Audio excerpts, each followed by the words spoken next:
There have been plenty of instances where America has said, cut it out, and Israel has cut it out. Now, one could still say that was in the interest of Israel's continuation, and there is truth to that.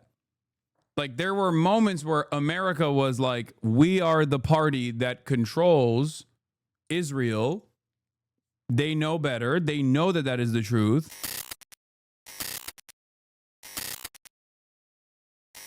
I do want to watch the Tucker Carlson interview with Mersheimer because I feel like it's something. It's you know, it's solid. Here, we'll watch like the Novara summarization of it. Something strange is happening to Tucker Carlson.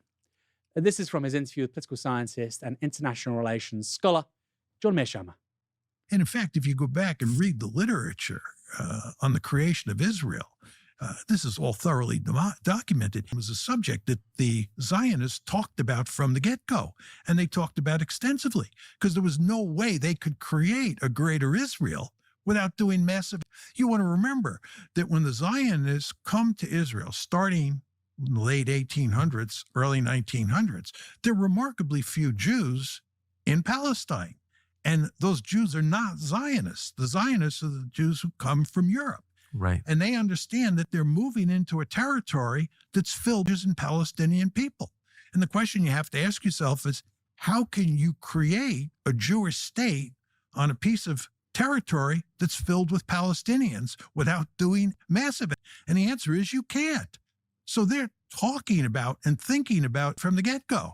So the idea that they wouldn't think of what the situation looks like after October 7th is an opportunity to do it. You know, it belies. So it wasn't really a land without people for a people without land. Absolutely not. Absolutely not.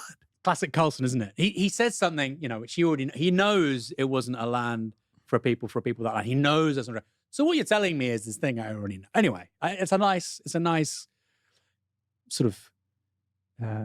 I guess there's not more clips from this. Hold on. Let me find the actual one then. I thought that there would be a...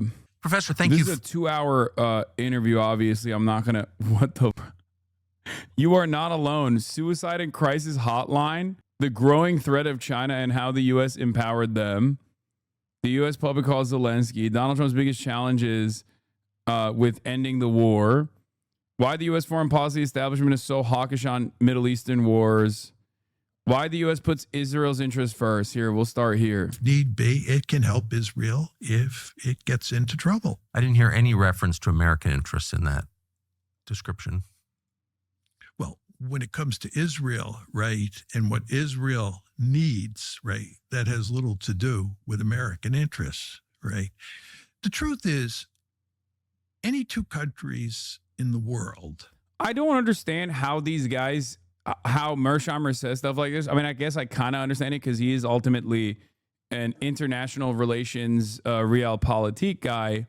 So in his mind, he does not have like a dialectical perspective. He does not have a materialist perspective. So therefore, like when he says, "Oh, this is not in the interest of America," I think he's his assessment is still structured around liberalism. His assessment is still structured around the limited confines of liberal capitalist framework. Because America has a profound interest in both propping up Israel from the start as a Cold War ally, and also utilizing its like incredible espionage facilities all around the globe, and not only that, but also just using it as an unsinkable aircraft carrier and a military base, a forward operating base in a resource-rich region that also has the capacity to control an invaluable trade route, right? So for that purpose, for that very reason, it is absolutely in the quote unquote interests of America. It's like saying war is not in the interest of empire, or war is not in the interest, like doing these foreign wars is not in the interest of going, is not in the interest of like the American public. It's true. Are going to have but similar interests plus different interests. Yes. Right. So there's no question I'll hear what he has to say. Israel and the United States sometimes have similar interests Yes. and sometimes have different interests. Let me give you an example of this. The United States has a vested interest in making sure Iran does not have nuclear. Yes. We're against proliferation. It's in the American national interest. It's obviously in Israel's national interest for Iran not to have nuclear, right? So can have similar interests. In the case of Israel and the United States, We already have Egypt and Jordan. They don't commit genocide. Yes, this is where I misalign, I guess, with like a full-blown materialist perspective, because I don't think the people that are operating here are thinking like that. But those guys are brown, okay? Israel is seen as a white country in the simplest terms. And Egypt and Jordan not committing genocide like Israel is does not even matter a little bit, okay? Saudi Arabia does genocide in Yemen. We love that. We gave them to do so. We helped them out. We helped them target some of these school buses that they struck. Okay, but ultimately, there's only so much trust you can put in the hands of Egypt and Jordan from the perspective of the American State Department, especially considering that they are on shaky ground to begin with. Jordan is a literal British invention, a holdover state, waiting there for the greater Israeli project to inevitably take over. Egypt is a little bit different, but ultimately, Egypt is also a client state that could be toppled, a regime that could be toppled. It is a client state that has millions of angry citizens in it that could just at any given moment go, what the f- are we doing? It has happened before in Egypt. They also happen to have different interests. And what we have in the United States is a situation where we have this thing called the Israel lobby, which I, of course, have written about with Steve Wald, which goes to great lengths to push the United States to support Israel unconditionally. In other words, no matter what Israel does, we are supposed to support Israel.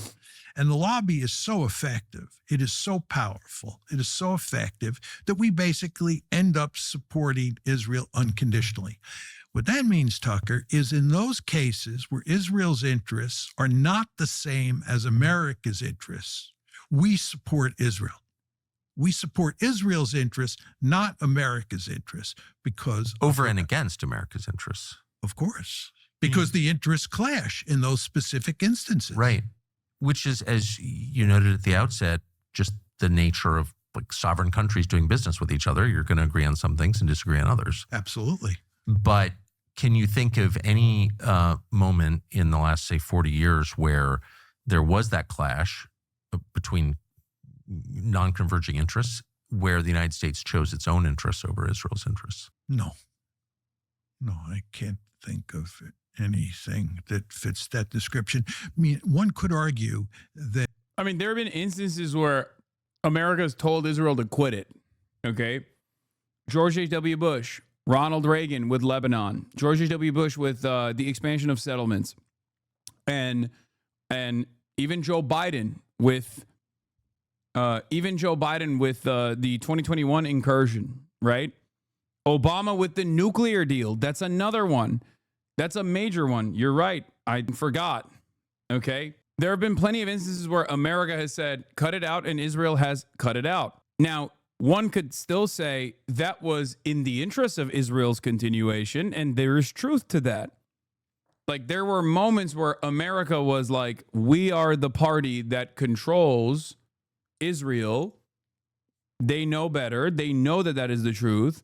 And therefore, Israel has responded to American demands. Okay. And yes, you're not wrong when you say that's not the U.S. choosing its own interests over Israel's. It's the U.S. protecting Israel from itself. I agree. But the reason why they're not doing that right now when they could have, the reason why they should have dialed back Israel a long time ago for the sake of Israel's continuation, okay? Because under normal circumstances, post-October 7, what should have unfolded, what has happened, what should have unfolded is exactly what had happened in the past, which is Israel goes in, they kill like 10,000, 20,000 people. It's incredibly bloody. And then they piss off more and more people. And you have more attention to Israel's behavior in the Western world and all this stuff where America then steps in and goes, you have to dial it back because you're getting out of control and there's too much enmity. You're becoming a pariah state, right? That is how things have happened in the past.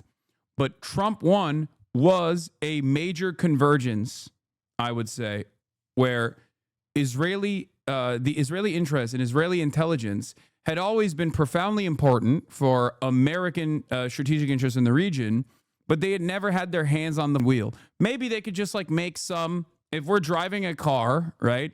America's driving the vehicle. America controls everything, right? Israel's in the shotgun seat, basically telling which routes to take, and America usually listens. America even allows Israel to make them feel like they're driving the wheel every now and then, or even in certain instances, Israel misbehaves and even kills like a bunch of like American naval officers in the USS Liberty incident or whatever. But because ultimately it's so important that this allegiance continues for America's strategic interests, as I described before, that they just kind of let that slide, okay? They kind of let that slide. Trump won after Obama's JCPOA and after a lot of anti-Obama stuff that came from Israel turned into a situation where Israel took control over the vehicle completely. Our Middle Eastern policy was entirely directed by Israel after Donald Trump's first term. And Biden, being the ultra-Zionist that he is, an ultra-nationalist pro-Israel figure that he is, allowed that to continue. There was no off-ramp. There was no scaling back on Israel's influence on American foreign policy. Biden straight up let Israel continue its, incredibly influential position in American foreign policy that like started directing the car as well. And then post October 7, it was over. It was like fully accelerated, right? But the bear hug strategy. Entirely disagree. Israel runs the show. America is Israel's dog. You have a misconception that Trump has any say. No. Israel currently runs the show. But ultimately, if Donald Trump woke up tomorrow and was hit with a woke ray in his mind, he could literally just be like, Israel, stop it. And Israel would say, yes, we're stopping it. They don't want to do it. They can explain exactly why this would be devastating, how this would collapse Israel as a nation state, collapse Zionism as a fascist project, and all of that. But if Donald Trump was like, no, you're not, you're done, it's over, it would be over tomorrow. Okay? Straight up. There is no genocide or no apartheid state without America's. There is no genocide or no apartheid state without America's go-ahead. There is no genocide, no apartheid state without America's political support to Israel in the global stage. America is the hegemonic superpower on the. America is still very much the hegemonic superpower. Like I'll give you a totally separate example. Cuba, right? Cuba has a trade embargo. Cuba has a trade embargo by the United States of America. And I sometimes see some liberals be like, oh, there's no blockade. There's no trade embargo. You guys are like greatly exaggerating. Other countries are allowed to trade with Cuba. Wrong. That's not correct. America has actively tried to sanction other countries and other companies from Spain immediately comes to mind. They have actively tried to stop trade altogether to Cuba and have been successful in stopping trade altogether to Cuba. Okay? All right. Back to Mersheimer.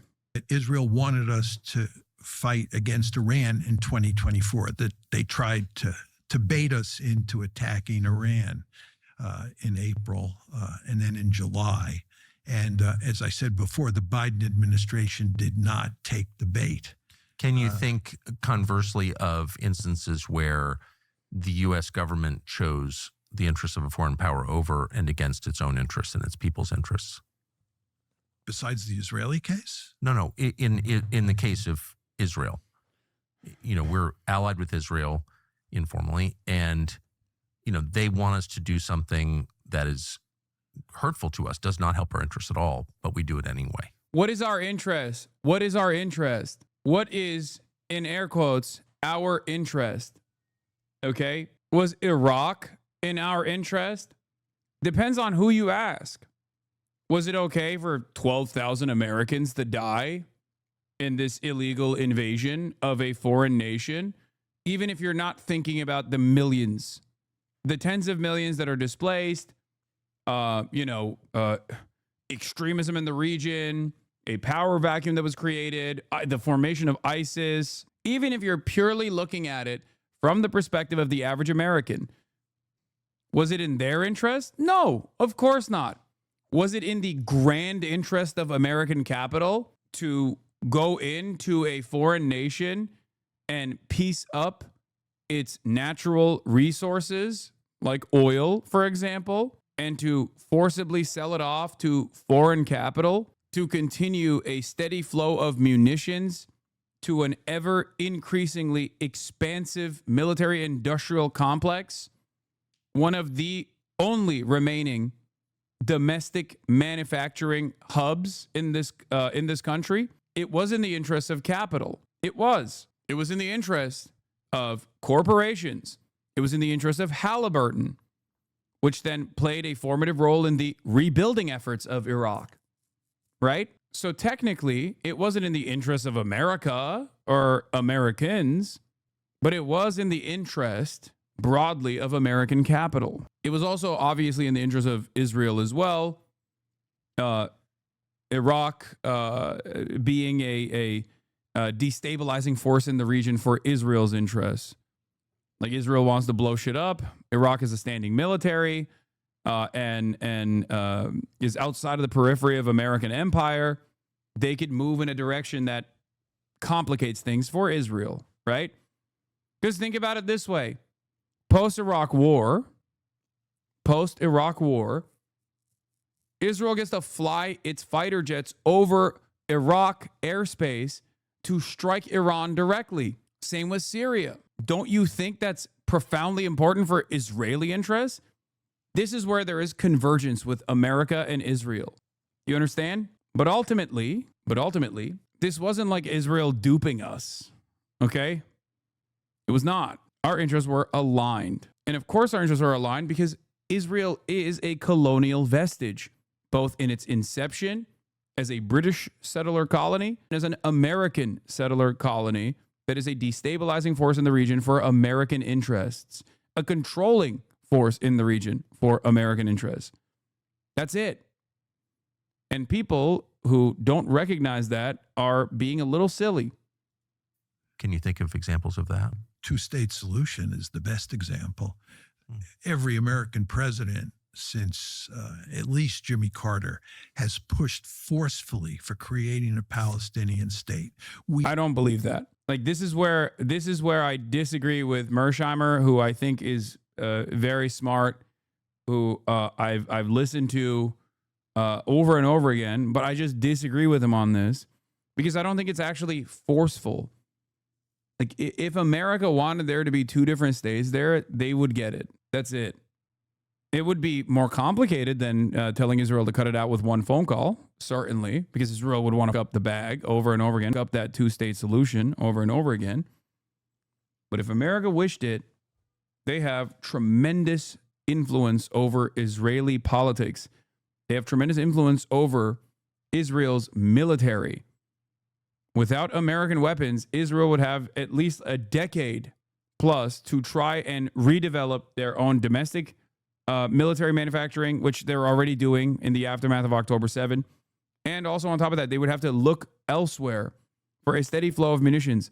And no one has the same level of prominence at the global scale, control over financial markets around the globe through banking systems, and also as a party to the Security Council, tremendous political influence it wields in defense of Israel.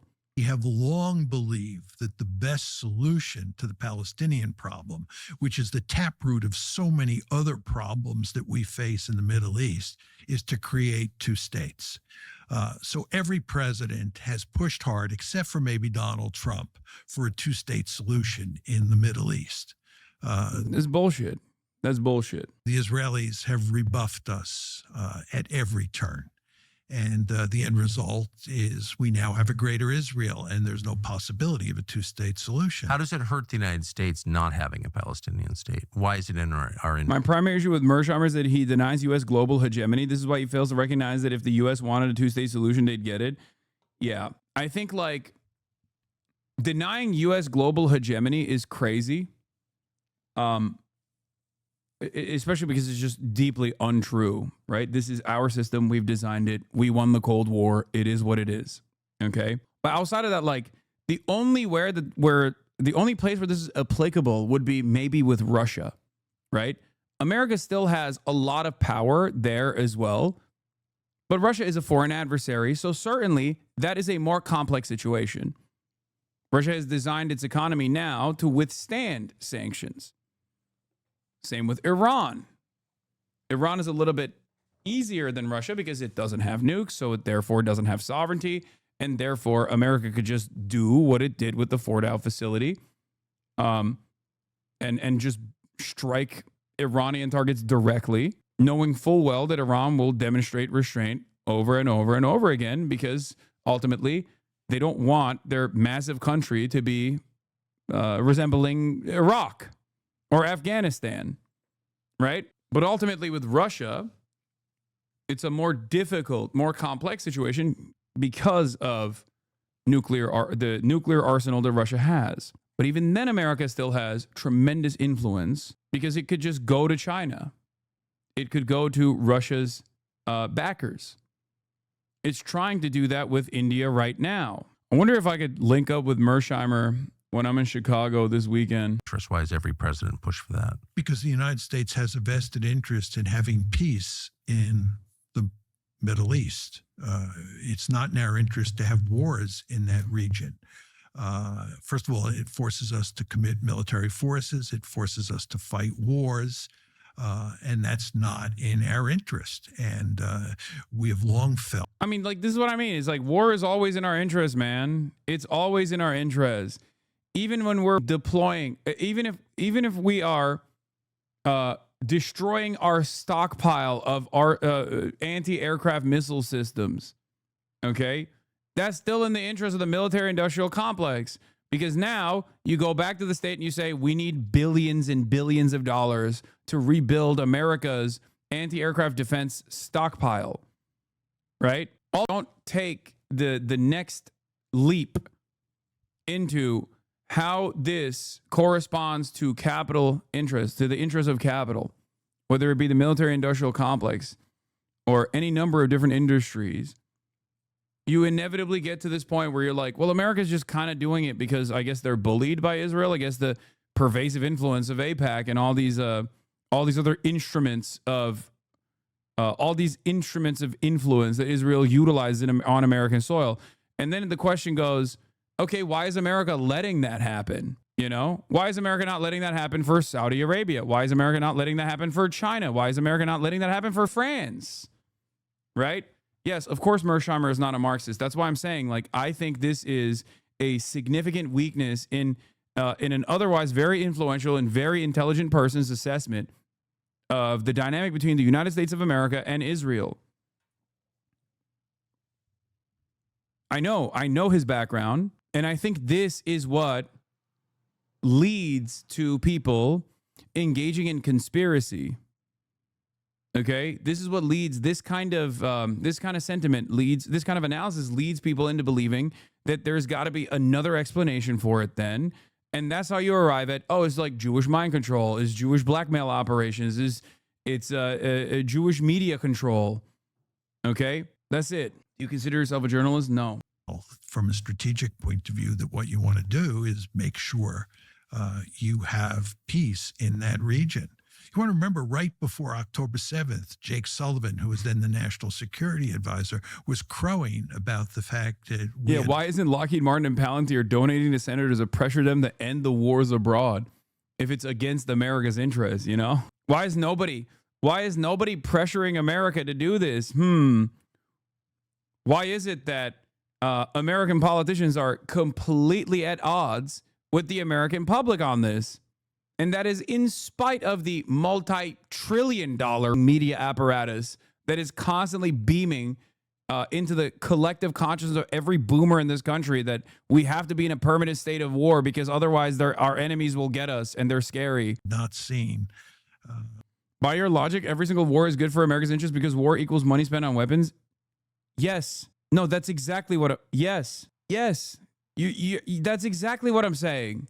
Wars are not meant to be won. They're just meant to continue. Yes. What? 20 years in Vietnam, 20 years in Afghanistan. Why do you think it took that long? Then helping Israel can only possibly help America regardless of any blowback. That's the assessment. Yes, you're arriving at my conclusion. That is the assessment being made by American politicians.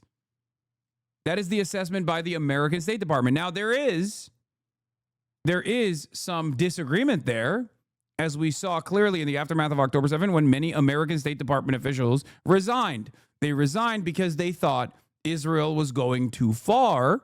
And regardless of our interest in like maintaining the war economy, that Israel would basically end itself. Israel would make it so that they would no longer be as useful to America's strategic interests in the region, given how violent they are, in a way where like everyone can see it. And that is also true. And it will take a long time for for that to bear fruit, that enmity, that animosity, that resentment that many people have towards the state of Israel. It will take a while for it to bear fruit.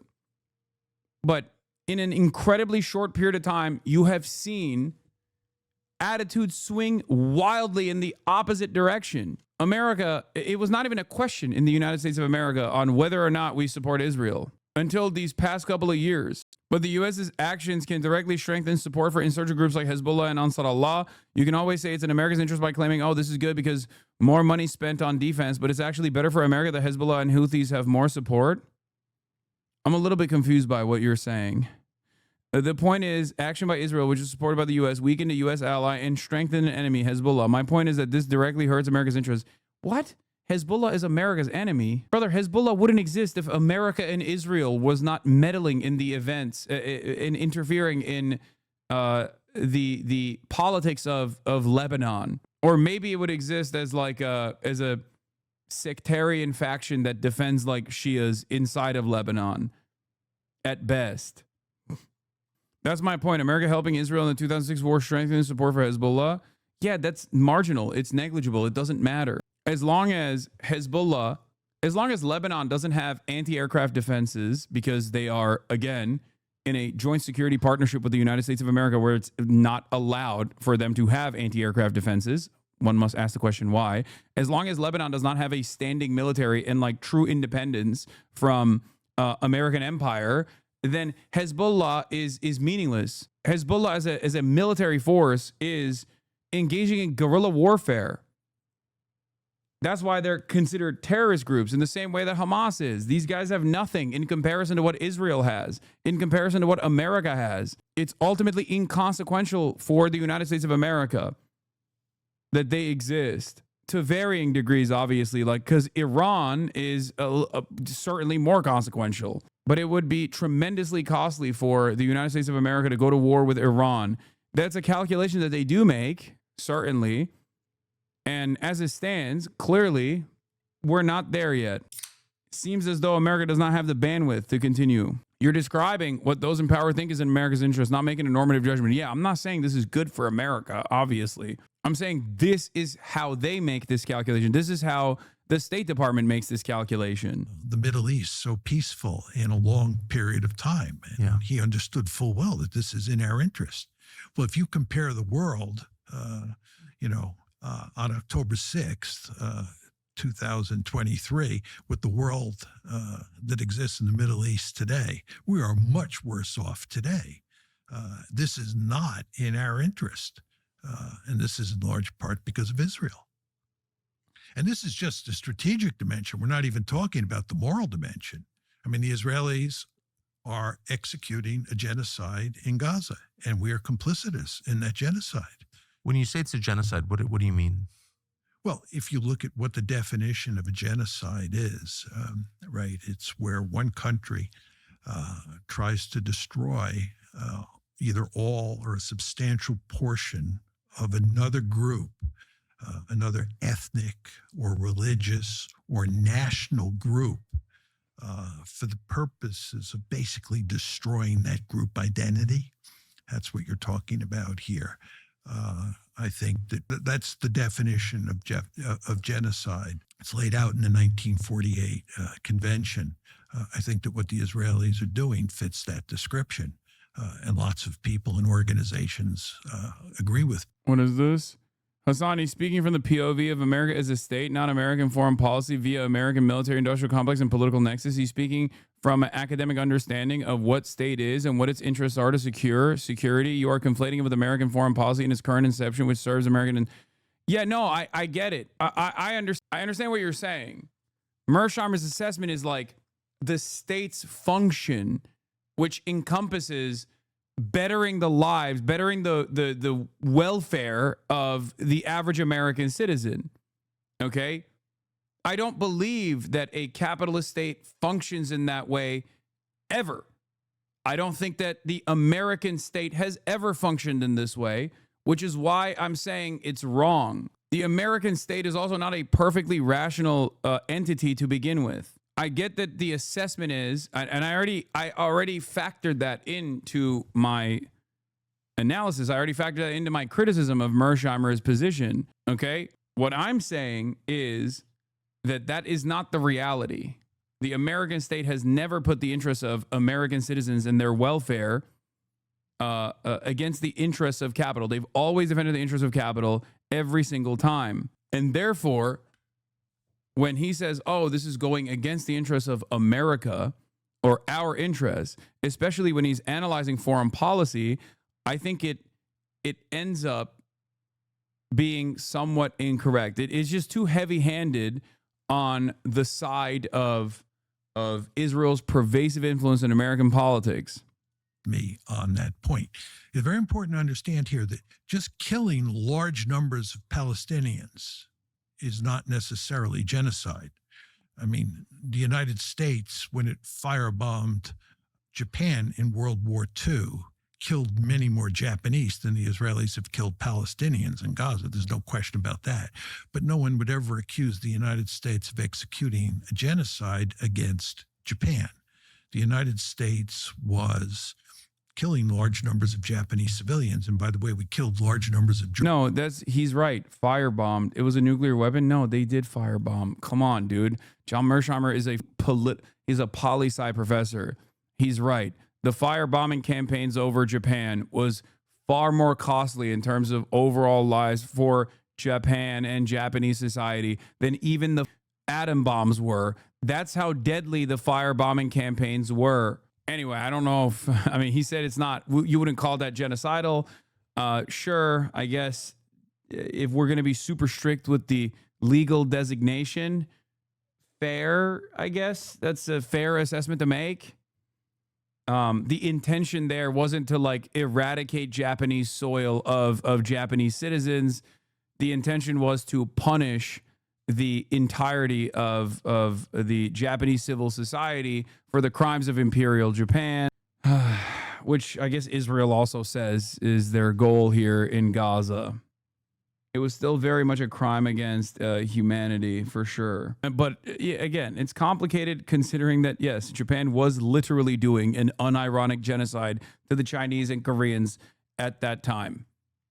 So, but as far as like America's perverse military goals goes in an otherwise like bombing campaign, I would say that the Korean War is closer to a genocide than the bombing of the fire bombings or even the atom bomb of the atom bombing of Japan.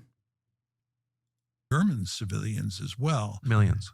Yeah, for purposes of ending the war. We wanted to end the war. And if you look at how we treated the Japanese and how we treated the Germans once the war ended, it was very clear that we were not bent on genocide. This is not to excuse what we did against Japan and Germany. And I do believe we murdered, I would use the word murdered, large numbers or millions of Japanese and Germans together.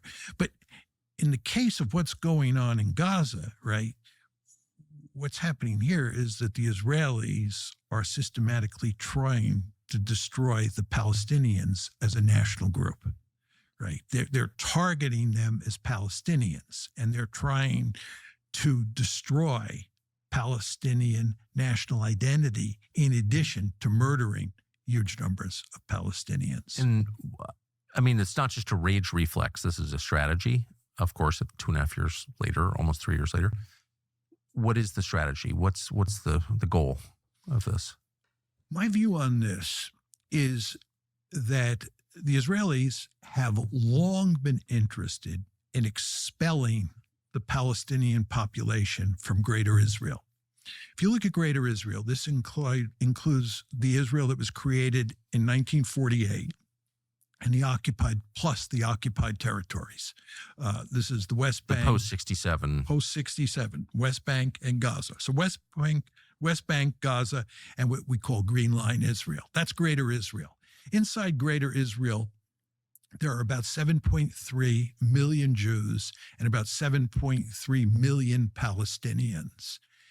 And from the get-go, going back to the early days of Zionism and the views of people like David Ben-Gurion, they believed that you needed a Jewish state that was about 80% Jewish and 20% Palestinian.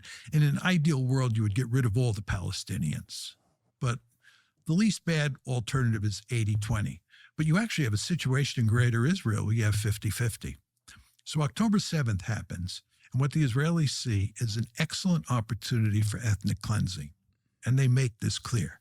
In other words, it's an excellent opportunity to go to war in Gaza and drive the Palestinians out of Gaza and solve that demographic problem that they face. That's such a dark thing, and therefore that's a very strong allegation. On what basis are you making it? Oh, there's just a huge amount of data that supports this. Okay, now I'm back in. Now I'm back in because Unc is right, 100%. Like everything from here on out, he's cooking with gas. He's 100% correct. In the Israeli press, they have been perfectly willing to make this argument loudly and clearly. The issue of genocide, which I'll get to in a second, is a different issue. I'm separating ethnic cleansing from genocide. So what happens after October 7th is that the Israelis see an opportunity to drive the Palestinians out of Gaza. And you want to remember that you had massive ethnic cleansing in 1948 when the state is created. Virtually all of those people in Gaza are descendants of the ethnic cleansing of 1948. We're kicked out of another place. And sent to Gaza. Yeah. And by the way, there was another massive ethnic cleansing after the 67 war in the West Bank. So this is the third attempt at a massive ethnic cleansing in Gaza. So this is hardly surprising at all. And in fact, if you go back and read the literature on the creation of Israel, this is all thoroughly documented. Ethnic cleansing was a subject that the Zionists talked about from the get-go, and they talked about extensively because there was no way they could create a greater Israel without doing massive ethnic cleansing. You want to remember that when the Zionists come to Israel, starting in the late 1800s, early 1900s, there are remarkably few Jews in Palestine. And those Jews are not Zionists. The Zionists are the Jews who come from Europe. Right. And they understand that they're moving into a territory that's filled with Palestinian villages and Palestinian people. And the question you have to ask yourself is, how can you create a Jewish state on a piece of territory that's filled with Palestinians without doing ethnic cleansing, massive ethnic cleansing? And the answer is you can't. So they're talking about and thinking about ethnic cleansing from the get-go.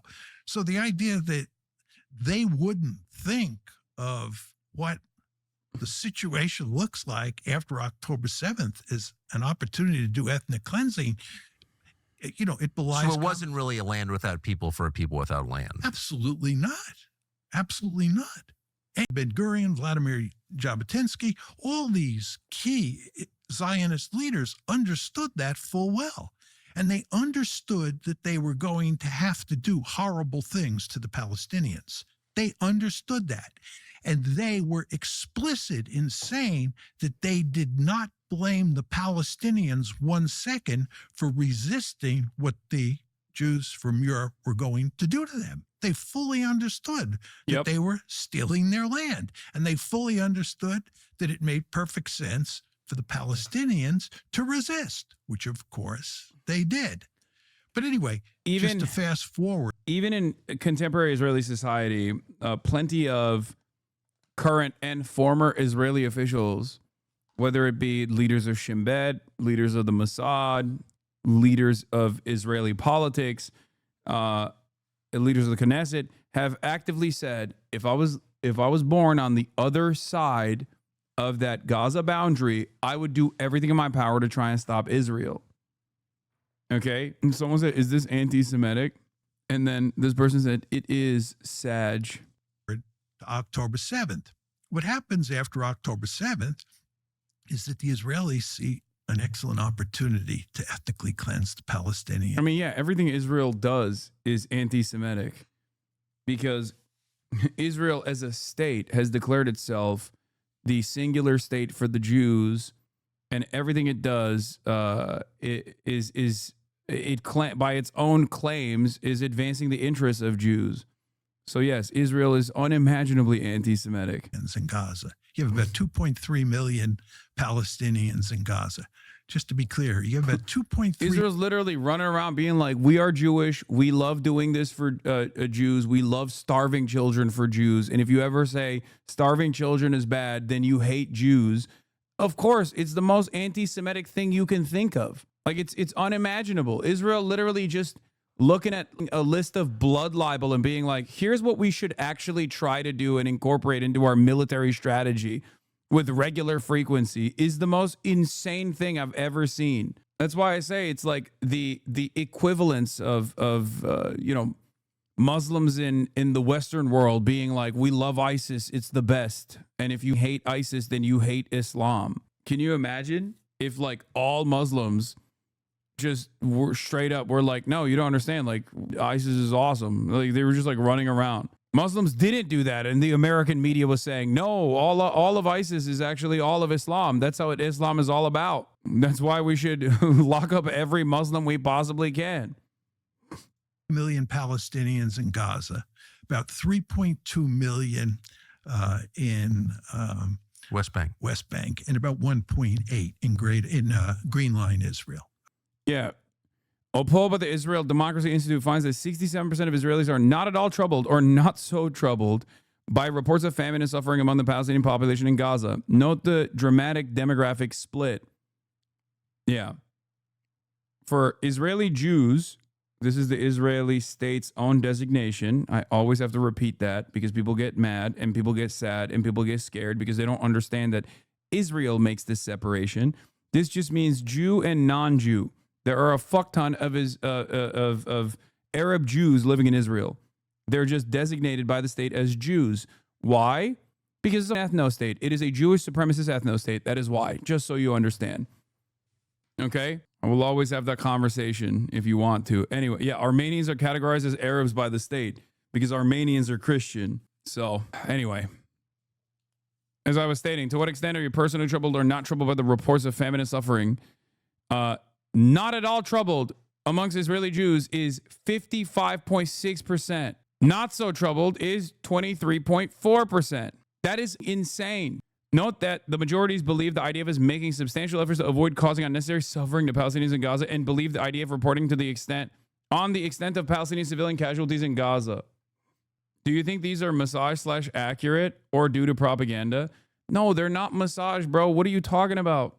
Literally look to any like man on the street interview in Israel and you will very quickly realize that this is not actually this polling has been consistent, nonstop since the beginning. It is due to propaganda. It's due to the fact that Israel is a Nazi country. Okay, this is what happens when you basically when you basically design a society around expulsion and death and destruction of the out group. Okay, the in group will never in a million years feel sad about the out group being destroyed. A vast majority of Israeli Jews, 79%, say they are not so troubled or not troubled at all by the reports of famine and suffering among the Palestinian population in Gaza. Good for them. They learned the lesson of October 7. Yes, totally. The lesson Israelis should draw from October 7 is to ignore Palestinian suffering. Genius. I think what's really interesting about is this number. Among those who responded to the poll, only 0.8% of Jews in Israel said they don't know to what extent are they personally troubled or not troubled at all by the reports of famine and suffering among the Palestinian population in Gaza.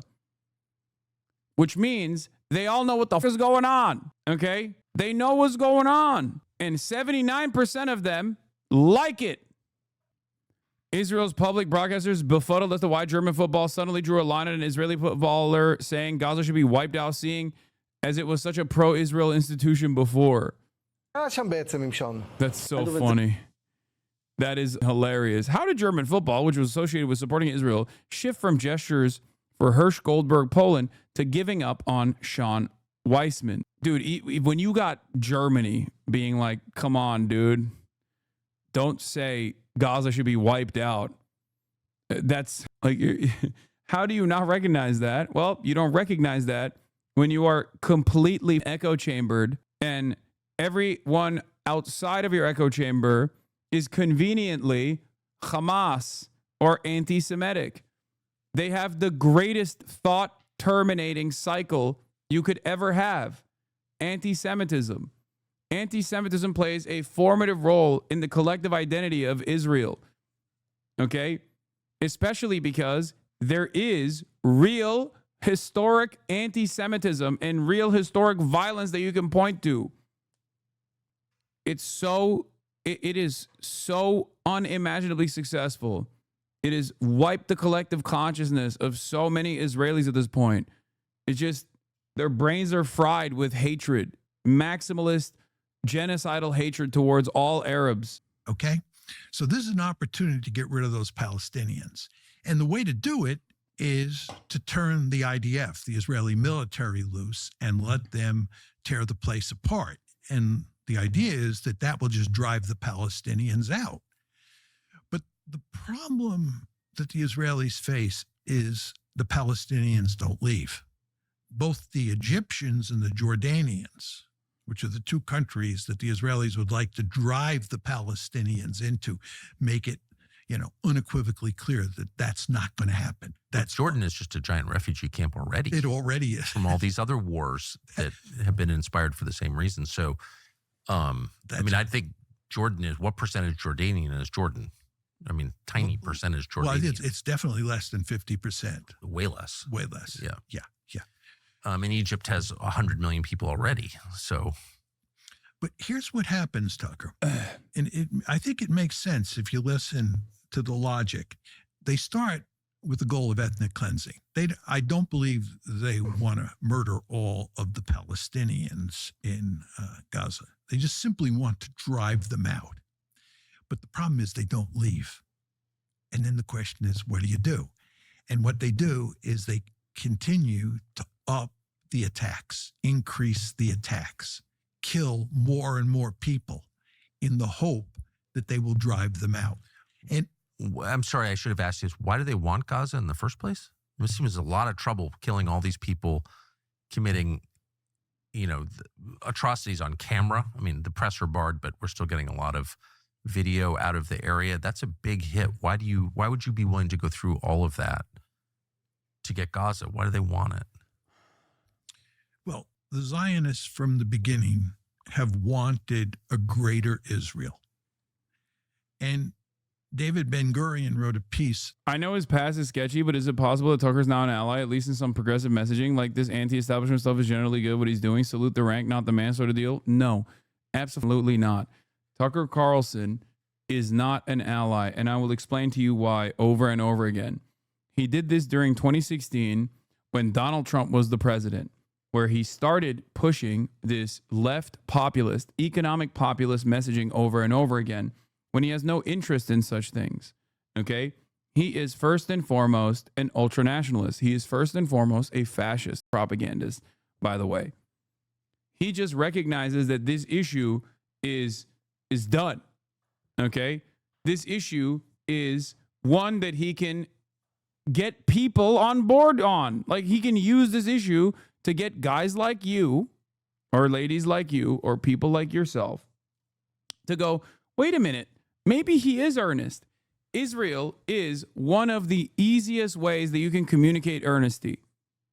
Okay? One of the easiest ways that you can communicate earnesty to a broad audience of Americans, because it's one that the overwhelming majority of Americans recognizes up, and yet none of the people in the media ecosystem or in American politics is actively telling it like it is. So when you come out, and at this point, I'm saying, because before October 7, it was not the case. Okay? Before October 7, the broader public opinion on Israel was just like, yeah, we're pro-Israel. What the f do you mean? They're like sometimes getting hurt by scary Muslims. Of course we're going to support Israel, though. What are you talking about? But post-October 7, especially at this stage, it's over. Public consciousness has shifted dramatically to recognize the humanity of Palestinians and the plight of the Palestinians, and therefore, anyone who comes out and sees this messaging void and just slams a pro-Palestinian position into their commentary is doing so, like a person like Tucker Carlson, who has always been pro-American empire, pro-American imperialism, who is first and foremost a nationalist, will use this as an opportunity to farm sympathy, will use this as an opportunity to get people on board to say, look, I'm not like the other Republicans, okay? I'm not like those guys. Those guys are compromised. And for the record, yeah, this is why Nick Fuentes is getting a platform again, because of his Israel position, because they look to people like Nick Fuentes and go, well, you've been on the fuck Israel tip all along. Explain to us why. The scariest part about all of this is that Americans are more likely to believe someone like Nick Fuentes or Tucker Carlson than they are to believe someone like myself, partially because Nick Fuentes and Tucker Carlson come from the side of patriotism. Okay? That's number one. Number two, their commentary on this actually ends up defending America's morality. Okay, America as a entity, America as an institution, America as like Americans, okay? It defends America's infallibility here, that Americans want this to end, but our politicians, who also see how up the situation is, simply can't stop because they're getting Jewish money. Jews are the outsiders here. American Jews are the outside entity here, because that's what fascists believe. Or at least that's what fascists communicate. Okay? That's how anti-Semitism works. So if we were to rid ourselves of the scourge of Jewish mind control, Jewish influence, Jewish interests, these guys say that America would be this shining beacon of light and prosperity. Do you understand? This is why I think if you do not have a materialist analysis in your basis, you end up falling victim to these sorts of conspiracies, because everyone wants to solve the puzzle. And if the reasons as to why America is letting Israel do all of this is because America also enjoys the benefits and even lets Israel get out of hand from time to time, because ultimately this position, this cycle of reinforcement has only happened due to decades of steady propaganda, moneyed interest, pervasive influence, institutions that were propped up exclusively at the behest of defending Israel. None of that would happen if Israel did not play this formative role in American foreign policy in the region. Okay? And if you can't see it as that, then you have to seek out an alternative answer. And if you're looking for an alternative answer, well, Nick Fuentes and Tucker Carlson will give it to you. Tucker Carlson won't say it outright. He'll always dance around the issue, but he'll dangle it to you like a carrot. Okay? And Nick Fuentes will say it outright. It's Jewish influence. It's Jews. It's American Jews. Jews are the rootless cosmopolitans that actually are a dangerous scourge on the otherwise infallible and superior Western civilization. Western civilization that was propped up by white people. Western civilization that has been defended by white people. Western civilization that is incredible, that has brought so much technological prosperity to the entire world, that has civilized the entire world through colonial expansion, has brought technology to the unwashed savages of the world. That's it. That's the alternative argument. And that argument, unfortunately, is that alternative argument is certainly one that is in line with Americans that have been sheltered from dialectical materialism, sheltered from socialist opinions, sheltered from and made fearful of anti-imperialist sentiment for a very long time. That's what I'm fearful of. In 1918, and David Ben-Gurion, of course, is the founding father of Israel, Yes. wrote a piece in 1918. I don't think it's ever been published in English. It's just in Yiddish, where he describes what his goals are for a greater Israel, right? And it obviously includes Green Line Israel, Gaza, the West Bank. It includes parts of the East Bank. It includes parts of southern Syria. It includes parts of southern Lebanon. And it includes the Sinai Peninsula.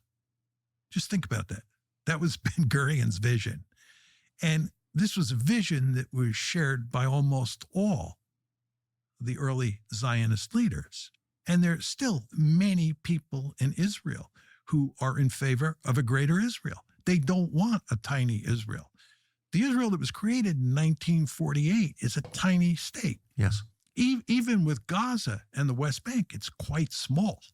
It's a postage stamp-like state, right? They want more territory, and they believe they have a historical right to that territory. Israel has never said, these are our final borders. What are Israel's final borders? They've never been articulated. And the reason is the Israelis don't want to say out loud. The early Zionists did not say out loud what their intentions were. David Ben-Gurion didn't get up on a soapbox and say, we are going to create a greater Israel, and it's going to include southern Lebanon. It's such a weak argument that Israel wants Gaza because they want a bigger Israel. Wait, what? I don't think it's a weak argument. I mean, it's this overly simplistic argument, but it's not incorrect. Yeah, they want to rid the scourge of Palestinians. They're fascists. And as long as Palestine as a national project, as an emancipatory project exists, which can only be propped up as long as Palestinians exist in and around Israel, then that will always be an ever-present threat. Yes, it is Jewish manifest destiny. Exactly. On southern Syria, the occupied territories, Green Line Israel, the Sinai, and so forth and so on. It's just a little, irony isn't powerful enough a word. I can't think of one.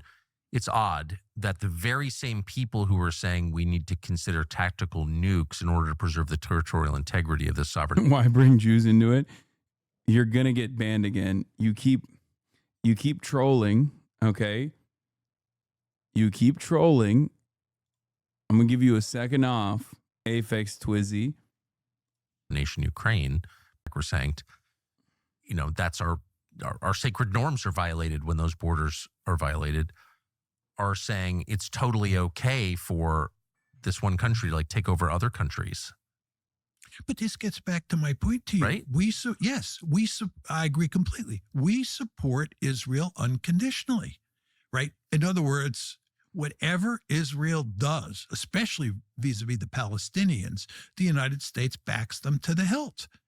And the fact that this is the final stage, the final evolution of the Greater Israel Project, and it's between the Nile and the Euphrates.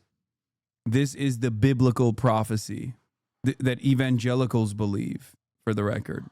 When evangelicals talk about this, when evangelicals talk about Israel belonging to the Jews, this is the map that they're referencing, by the way, evangelical Christian Zionists. Now, of course, this is, not possible through current means, but this is the biblical prophecy. And evangelical Christian Zionists believe this will trigger the rapture once this happens.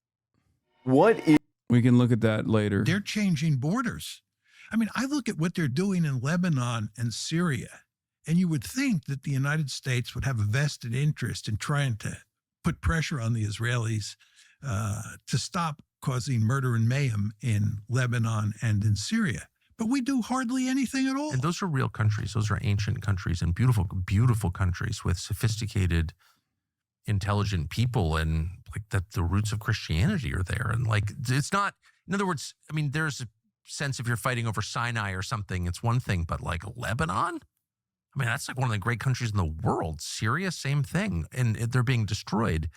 I don't understand why people allow that to happen. Well, let me explain to you what Israel's goal is here. First of all, Israel's goal is to... Stop, Tucker. You're making it worse. I mean, this is classic Tucker. He knows the answers. He's just playing stupid, okay? He is, like, functionally, he's a great interviewer. He is if you're talking about skill, he is a media demon. That's why he's so evil, okay? He is very, very smart. That's part of the reason why I really dislike him. That's why I think he is dangerous. He is a far better propagandist than many, many people on the Republican side. Is he not grifting here? I feel like he's totally grifting. Look, when he has John Mearsheimer on, no, I don't think he likes Israel. Okay? I don't think he likes Israel in general. I don't know if he cares much for Jews in general. And I think that probably is part of it. But he's ultimately an American fascist, okay? He is a real-ass American fascist. And as an American fascist, as a white supremacist, whether American Jews are a part of that puzzle or not doesn't really matter too much. The reason why he's having these conversations, the reason why he is like this overtly anti-Israel now is because he knows that this is a way to bring millions of people on board with whatever he's going to do next. Okay? That's it. I mean, there's a reason why he has rarely ever been spoken out against Israel until recently. People will say, oh, it's because he was at Fox News. Okay, there were plenty of people in prominent positions of media that lost their jobs after October 7. There are plenty of people who have been incredibly outspoken on Israel. Tucker's not one of them.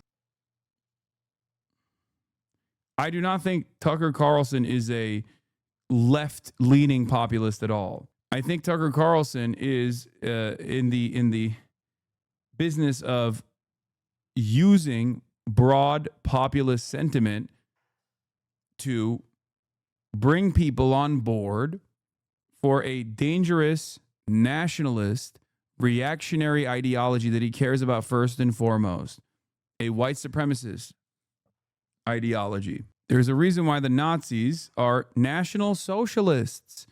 Did they do any socialism? Is there anything in the Nazi elimination campaign that had anything to do with socialism? No, of course not. The first people that Nazis put in concentration camps were socialists. Socialists, trade unionists, and communists. The Nazis despised socialism, said that socialism was a Jewish invention, but they still called themselves socialists. They called themselves National Socialists. Why did they do that? Because they also understood the popular sentiment of socialism at the time. Just like Tucker Carlson, who will never call himself a socialist because that doesn't exist anymore. That kind of popularity doesn't exist anymore, okay? Will still lean heavily on left-wing economic populist ideals, regardless of his lack of interest in implementing those left-wing economic ideals. You're being paranoid, bro. Hasan, listen to Daryl Cooper's 20-hour pod on Palestine. I don't agree. He has never been anti-Palestine. I think maybe sometimes you read too much into it. Chatter, I do media criticism first and foremost, and I don't know how to say this without coming across like an asshole, but I think you're maybe a little misguided about how much I know about Tucker Carlson's background. Also, the other guy that you're suggesting is Daryl Cooper. I haven't seen his 20-hour podcast, the Fear and Loathing in Jerusalem, right? I think that's what it's called. But Daryl Cooper has also, again, said a bunch of really strange things about Adolf Hitler directly. Something that Tucker Carlson himself won't do, of course, because he recognizes the permission structure around this kind of thing far better than anyone else ever would. Okay? But Tucker Carlson himself, that's been debunked. What do you mean debunked? I saw him say it on Joe Rogan. Not only that, but also, we're not even talking about Daryl Cooper anyway. We're talking about Tucker Carlson. This is the thing that I know the best, okay? Hasan, I'm seeing chatters in here calling Tucker this random guy younger people don't know, I think. Yeah. I've been following Tucker Carlson's career closely since especially 2016, professionally, okay? Go back and look at some of my older work on Tucker Carlson if you want. Just, type HasanAbi Tucker Carlson and then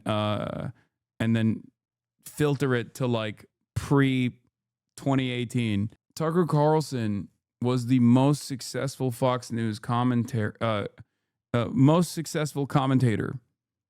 Fox News for years.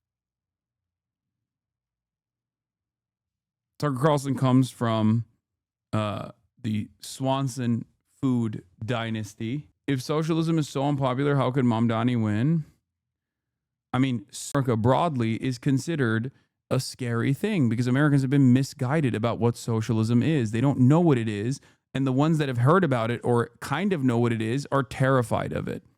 Okay, they've been they believe that it's like a horrible, scary thing. Great Lebensraum. That's what I was describing to you when I said what Ben Gurion's vision was regarding borders. So, could you define the word? Lebensraum means living room. You want a big country. You want lots of space for your people. Yes. Strategic depth. Strategic depth, yeah. And so that's one goal. The second goal that the Israelis have is they want to make sure that their neighbors are weak. And that means breaking them apart if you can, right? And keeping them broken.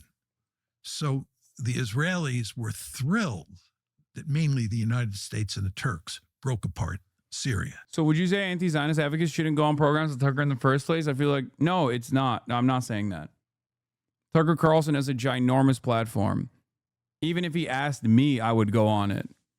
It would not be a pleasant conversation for Tucker Carlson, but I think anti-Zionists should go on every platform that they possibly can, with obviously notable exceptions. Tucker Carlson, while Tucker Carlson is a dangerous, perhaps the most dangerous fascist propagandist out there, okay? He's still a quote-unquote reputable media figure. He's in the in crowd, okay? The exception for those things, those sorts of things, like in terms of like platforms, is like Nicholas Fuentes, okay? Because Nicholas Fuentes is beyond that. Like Tucker Carlson might agree with Nicholas Fuentes on many issues, right? He might even go so far as to say he disagrees publicly with Nicholas Fuentes. But the reason why he's doing that is because he wants to stay within the confines of permissible politics, you know? Thinks he's friends with Tucker Carlson. Rupert Murdoch was afraid of Tucker's popularity. Living space. Seen you debate, dude. Ain't your strong suit. Okay. Then maybe Tucker should have me on and destroy me in the marketplace of ideas. One could argue that Syria was even broken before Assad fell. But the Israelis want Syria to be a fractured state. They want Lebanon to be a fractured state. What they want in Iran, we talk about the nuclear program, the nuclear enrichment program, and the argument is sometimes made that the principal goal, the only goal, is to go in and eliminate their nuclear capability. That's a lie. Well, it's just part of the story. You could call it a lie. Yeah. What the Israelis want to do is they want to break Iran apart. They want to make it look like Syria, right? You want neighbors that are not powerful. You want them to be fractured. Jordan and Egypt, they have a different solution there. And what's happened is because those countries are economically backwards, the United States gives them huge amounts of economic aid. I've noticed. Yeah. And that's done for a purpose. And anytime the Egyptians... And what's the purpose? Because anytime the Egyptians or the Jordanians get uppity about Israel, the United States reminds them, you better behave yourself because we have huge economic leverage over you. You have to be friendly to Israel. So Jordan and Egypt never caused the Israelis any problem. It sounds like, at least in the Western Hemisphere, is based on this one country. Like Tucker Carlson has done a complete reversal on so many of his positions as time has changed because he reads the room. That is why he is even more dangerous than Donald Trump, because Donald Trump is like easily manipulated, narcissistic at the end of the day, and still a very violent force for American politics, certainly, as we've seen so far. Tucker Carlson, in my opinion, goes beyond Donald Trump because I think he's, one, smarter than Donald Trump, two, a better room reader than even Donald Trump is, and Donald Trump certainly was a great room reader in general. But last but not least, the scariest part of Tucker Carlson's force, the influence that he wields, the scariest aspect of it is he is ideologically committed to a white nationalist world view. And when you have a charismatic force that is a dangerous propagandist like this, who is a great room reader, and on top of that, has an ideological commitment to white nationalism, that creates a very scary future, even scarier future than what Donald Trump presents for America. You need to claim this. He's bringing better information to Palestine than AOC right now. You need to claim this as a leftist interview. This is so good at talking points and right information. It's so bad in the moment of truth. You start yapping about how right wing they are. It's like the KPD being like, why are you saying that Hitler is not actually socialist? He's bringing in so many large crowds. I'm so confused. Why are you just not saying? I mean, he literally calls himself a socialist. Why the f do you say Adolf Hitler is not a socialist? He's bringing in large crowds. Come on, man. This is really, really sad. This is really, really stupid.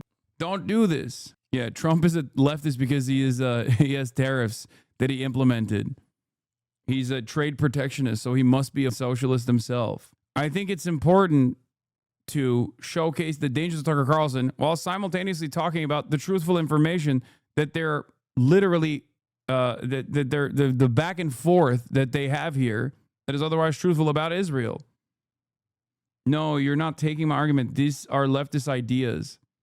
I know, but I already explained the parts of Tucker Carlson and Mersheimer's conversation that is truthful and good. And I even said it's good that Mersheimer went on Tucker Carlson's platform to speak convincingly about how Israel operates. It's not a bad thing for anti-Zionists to gain prominence. It's not a bad thing for people to explain how Israel operates to as large an audience as possible. Okay? Part of that is because of, as I've said over and over again, the void of information in mainstream circles. You do not have a lot of opportunities to speak for this long on CNN. You will never be able to speak like this on CNN in general, or maybe in the future if things go really south for Israel, which could happen. Well, I would say in the Middle East, in the Middle East, there is no question. People now call it West Asia, I believe. I call it the Middle East. In the Middle East, our policy is profoundly influenced by Israel. We give, as I said to you before, we have a special relationship with Israel that has no parallel in recorded history. Also true. It's very important to understand it. There is no single case in recorded history that comes even close to looking like the relationship that we have with Israel. Because again, as I said, states sometimes have... This is where I agree with Mersheimer, though, and because it's not just, oh, Israel's a vassal state, Israel's a client state. Because of its client state status, Israel's incredibly sophisticated network of influence in the Western world in general. But that only happens because Israel played a profoundly important strategic role in America's interest in the region and even against USSR influence during periods of pan-Arabic nationalist struggle. Okay? That's it.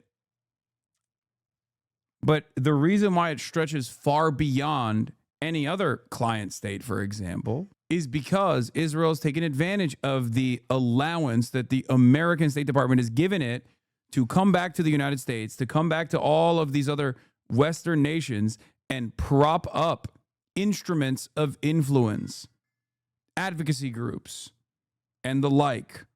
And also, of course, all of that is captured under the umbrella of AIPAC. That's what people usually point to. But that's what I mean when I say AIPAC influence or Israeli influence. There is no other country that has ever been allowed to do the shit that Israel does, both to American military positions at times, or even espionage, like open espionage against American interests at times, at other times. And a part of that reason, and the part of the reason why like so many politicians say, oh my God, even if the state fell apart, we would still find money to give to Israel, is because of that. Is not because they are tied to the hip to Israel with like America's strategic interests. It's also because of the pervasive influence of Israel in American politics in general for decades. But it's also falling apart. One of the more ridiculous things about the special relationship between Israel and the U.S. is that Israel has a long history of lying to the U.S., and the U.S. always knows Israel is lying and decides to promote the lie or otherwise help Israel anyway. The 1967 war was maybe the first case of this. Yeah. Tom Nichols, in the tradition of international law, preemptive attack is a spoiling attack meant to strike an enemy who was imminently going to strike you. This is what Israel did in 1967, getting the jump on Arab armies that were about to attack. That's usually permissible. Okay, Tom Nichols, Radio Free Tom, writer of The Atlantic, an outlet that is literally owned by an Israeli concentration camp guard. A right-winger would never do it. If you start yapping about how good deportation is, they would immediately say, HasanAbi finally goes right. And because your base changes, you can't perform your left-wing ideas anymore? What are you talking about? What? If it's like Hitler is doing leftism and you start talking about how it is right-wing? No, you're stupid. That's not. Tucker Carlson is not advocating or even doing anything that's remotely leftist. I think it's important to still explain to people why Tucker Carlson is engaging in this, especially when people ask this question, or especially when people say, Tucker Carlson has been a very proud, out and about white nationalist for most of his career. Should we have him as an ally? It's like, no, be reasonable, okay? Actually, Israel blatantly lied to both the U.S. and the UN in 1967 that Egypt had attacked it first, precisely because the case for an imminent Egyptian attack was weak and contradicted even by Mossad. It only admitted it had attacked Egypt first later. Motherfuckers are going to start glazing Candace Owens in here next. I know. Holy shit. But this is why I was mentioning how even a cynical, cold, calculated way of defending Palestinians is so successful at bringing people onto your cause. This is it. This is why they're doing it. And it's a very dangerous void that actual progressives have left in discourse. It's so awful that the Democratic Party is not loudly and proudly saying Israel, okay? And people like myself do not have the same prominence, do not have the same level of influence that Tucker Carlson and Candace Owens do, because Tucker Carlson and Candace Owens are first and foremost coming from that professional media background. Candace Owens at the Daily Wire. Candace Owens was propped up by David Horowitz, went to the Daily Wire, was routinely on Fox News. Tucker Carlson was the most popular political commentator in the country for a decade, also at Fox News. They have a lot more institutional clout. They have a lot more motion, even when they go independent. I'm the largest singular socialist leftist media figure in North America. And I do not have a fraction of the institutional prominence that Tucker Carlson has. Same with Candace Owens. This is because the environment, the media landscape, and the communication landscape is directly designed against the left. The only group of individuals that are outcast, are considered pariahs, are leftists, socialists, Marxists. We have to eat it from both the liberals, and we get cast aside by the liberals as spoilers, and we have to withstand attacks from the right. Right-wingers do not have this same issue, no matter how extreme they are. Okay? Right-wingers don't have this issue because, directionally speaking, reactionary ideology always wants to go more and more right-wing. And therefore, someone like Nicolas Fuentes is more in line with the current administration than someone like myself ever will be with a Democratic administration. It is like the daylight between Nick Fuentes and Donald Trump is more marginal than the daylight between me and like Bernie Sanders, I guess. That's it. It would be like if Bernie Sanders and the entire Democratic Party was like redesigned by Bernie Sanders and everyone was like Bernie. Only then would it look like the difference of opinion between Nick Fuentes and Donald Trump. Do you understand? And when people say, oh, the Netanyahu government, that's what Bernie says, or Bernie's a liberal Zionist. Exactly. Okay, Trump is a Omega Zionist, and Nick Fuentes is anti-Israel and anti-Semitic. That's why I said there are differences in opinion between Nick Fuentes and Donald Trump, but they're directionally on the same side. And there's not a lot of daylight between the way that they present certain issues, like the dangers of immigrant crime or whatever, and mass deportations. So there is no equivalence between people who are leftists and doing independent commentary and people who are far right and doing independent commentary. Have similar interests, and this includes the United States and Israel, For sure. but they also have conflicting interests. And when a great power like the United States has conflicting interests with another country, it almost always, except in the case of Israel, acts in terms of its own interests. America first. But when it comes to Israel, it's Israel first. And if you go to the Middle East and look at our policy there, there's just abundant evidence to support that. So then the question, I mean, there's so many questions, but the question is why? Like, what is that? And I think it's really causing serious problems in the current ruling coalition because the contradiction is too obvious. It's not America first. And people can see that because it's so. But what are the causes of it? Like, why would, for the first time, as you said, in recorded history, a nation spend, whatever it is, $1 trillion a year in effect to serve the interests of another country? Like, why? Well, I believe there's one simple answer: the Israel lobby. I think the lobby is an incredibly powerful interest group, and I'm choosing my words carefully. It has awesome power, and it basically is in a position where it can profoundly influence U.S. foreign policy in the Middle East. And indeed, it affects foreign policy outside of the Middle East. But when it comes to the Middle East, and again, the Palestinian issue in particular, it has awesome power.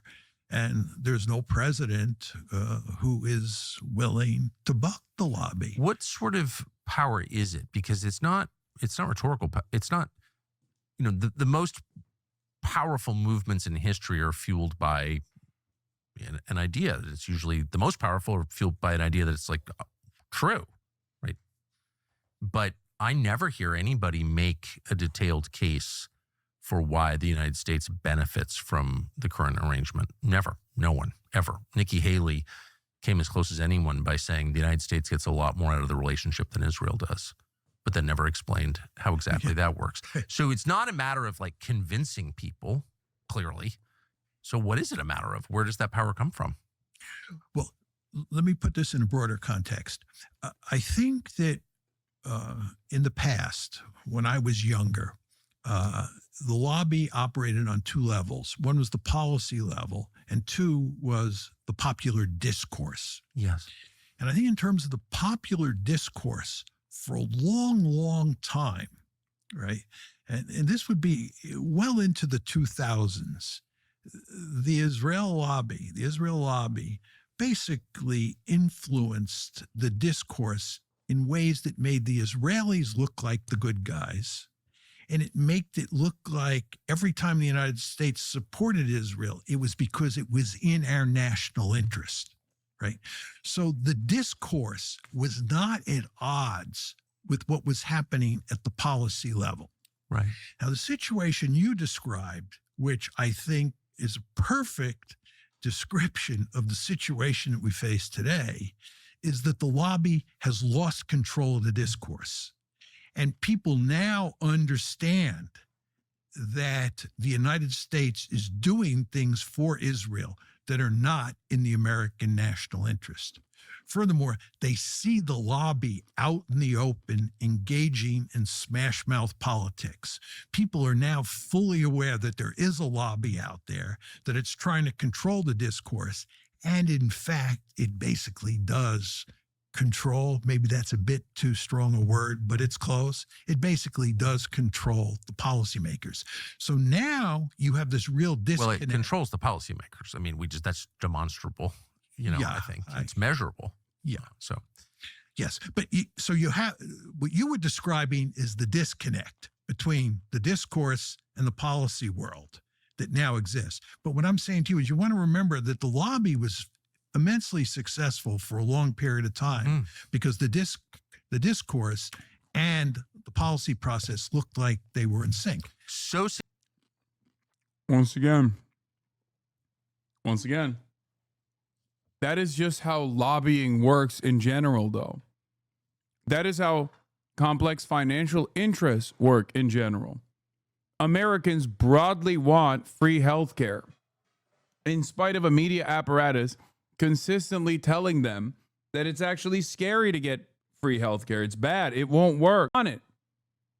And yet, no politician comes out and says, this is what we need to do, with some notable exceptions. Israel is not different. That's it.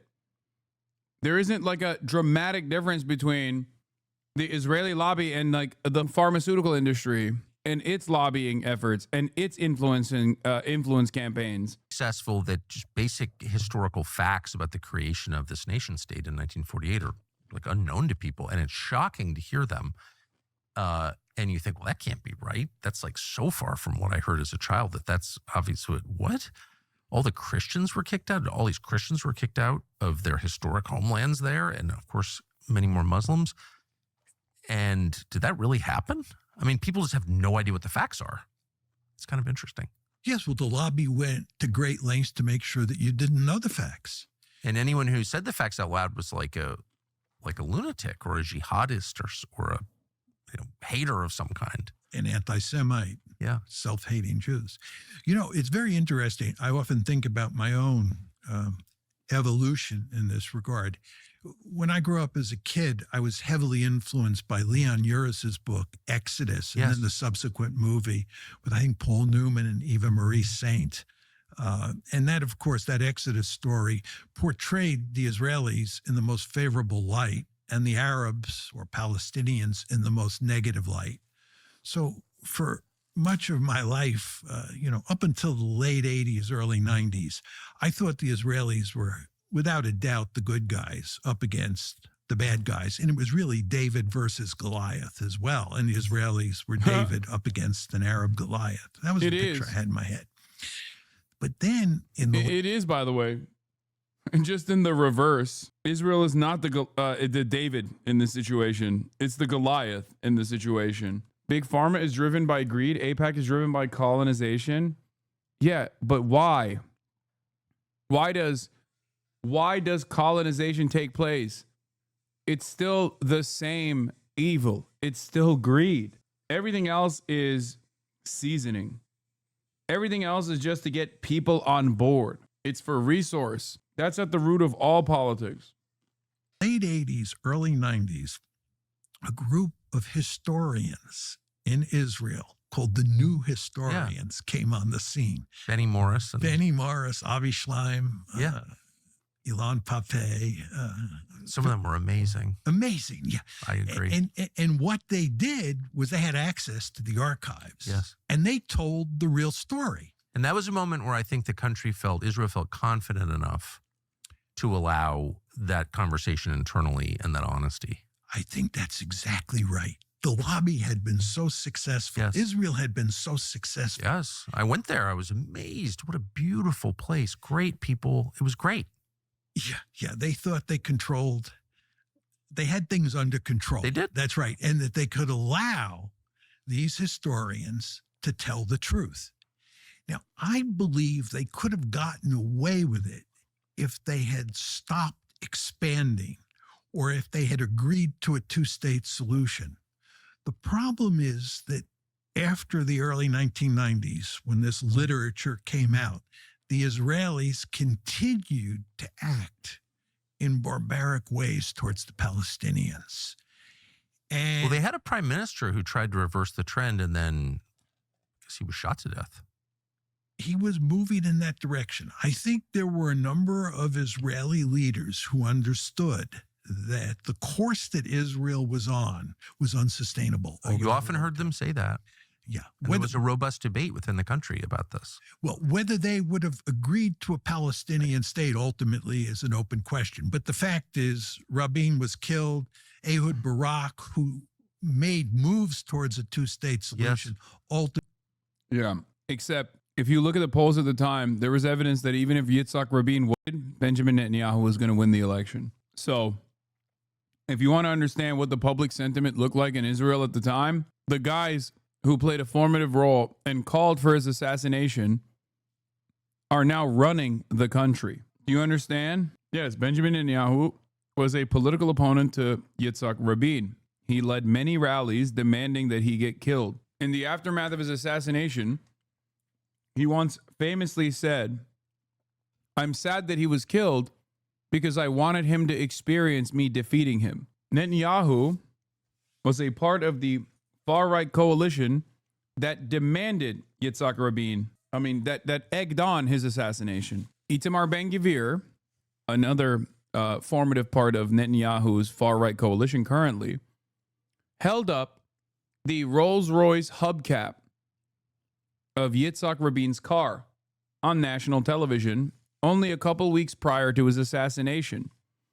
He very famously said on national television that today we got his car. That means tomorrow we can get him. The hood ornament, not the hubcap, sorry. The hood ornament. I thought he had a Rolls Royce. Was it a Cadillac? Anyway, I'm getting some of the fucking information wrong, but ultimately, now that person is in charge of interior security. Not sure Tucker Carlson is only motivated by ideology, as neither are you. You are as American and substantially are for the same thing as all this right politicians you criticize. I don't just criticize the right. I criticize the left as well. The left politicians like the liberals with regular frequency. I think you're a bit confused. Couldn't pull it off. And we are where we are today. And the problem is... What is this guy doing? I don't disagree at all. I'm pro-immigration. The point is that immigrants have undocumented status and therefore less liability. Argue for labor rights, allow for corporations to use the labor pool to undermine workers. The fix should be to make all workers documented and have the same status. That isn't the argument, though. Wait, what? Are you trying to fucking argue that Tucker Carlson is not like a fucking white nationalist in the chat? Okay, it's over. I gotta do this now. Where is it? Tucker Carlson. Hi, Tucker Carlson's white pilling your dads every night. On the left, you may have noticed everything is about race. Everything, even things that have nothing to do with race. There's one thing Tucker Carlson hates. It's continuing to wear bow ties. That and talking about race. Unless it's about preserving the white race. Everybody gets a safe space except white men. They are hated and despised. Attacking white men for being white men. Attack white men for their privilege in a whole bunch of ways. I was handed a box of saltine crackers, and in a group chat during the event, a student photoshopped my face onto a cracker. This is what Tucker Carlson's doing with Bill O'Reilly's coveted 8 p.m. slot on Fox News, which is currently the third most popular cable news show in the country. By the way, just to pause, I assume that's a slur against your ethnicity, correct? I've talked about this on my Twitch a lot, but only the most important subjects are covered on Tucker's show, like white genocide, which is in fact something that the left is advocating for, apparently.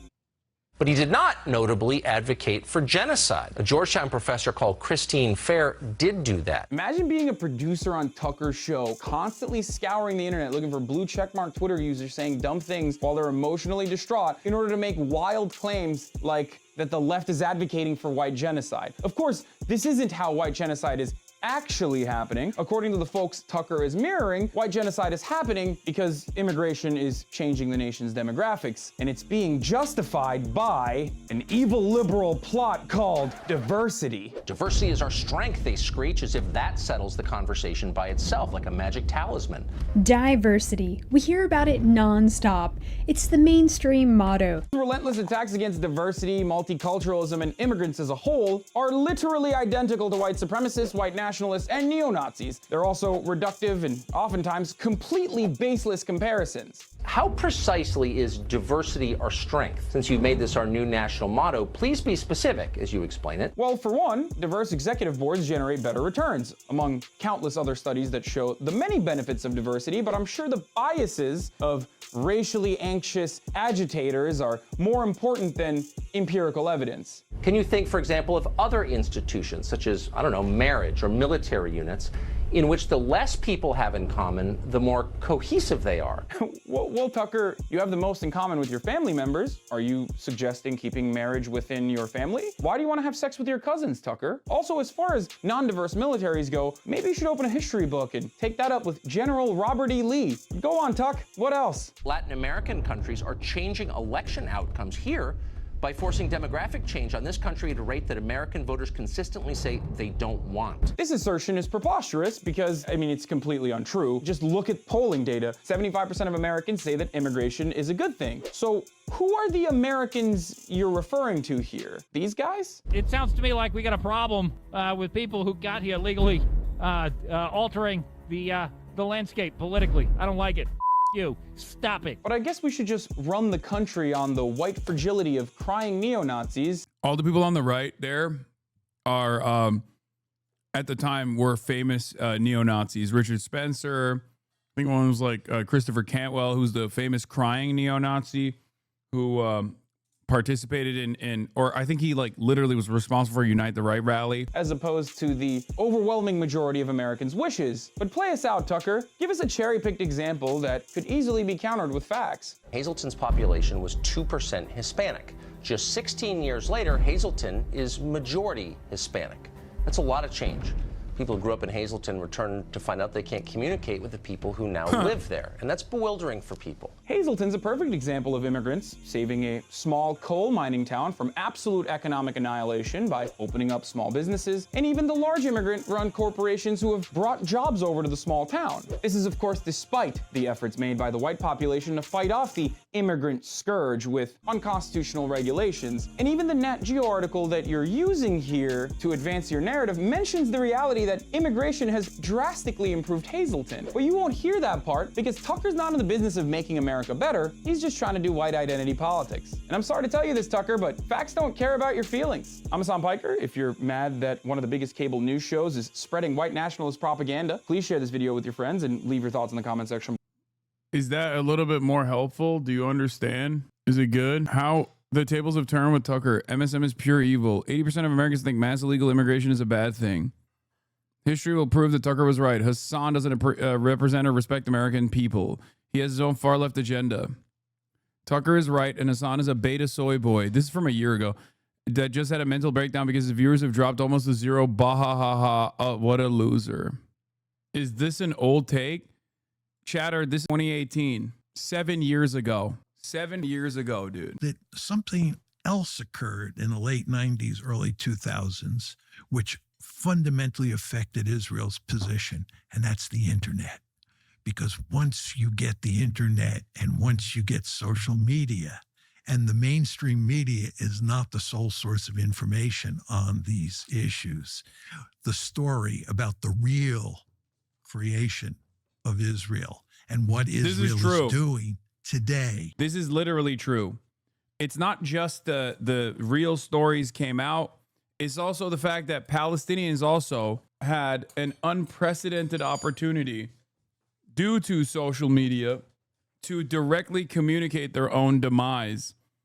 to directly show you their own humanity, to directly show you what Israel was doing to them. But yeah, it's part of the reason why they want to censor the goddamn internet in its entirety too. Available to the vast majority. And it's shocking to people.